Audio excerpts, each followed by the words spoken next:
dry results. I think it came out really pretty. Kind of reminds me of a sunset, a fiery sunset over the ocean in with the grass on the shoreline.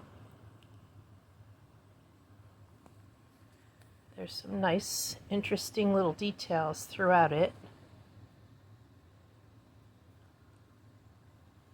I like a lot. I hope you like it too. If you do, leave me a comment or a thumbs up.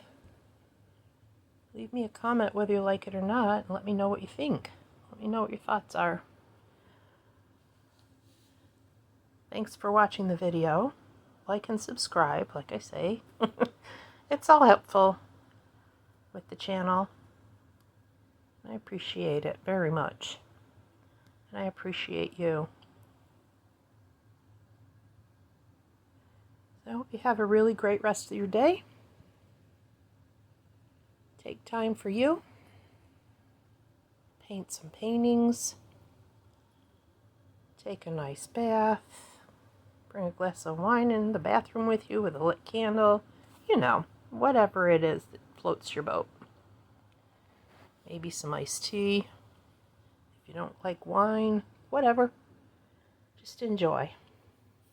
And take care. We'll see you next time. Bye.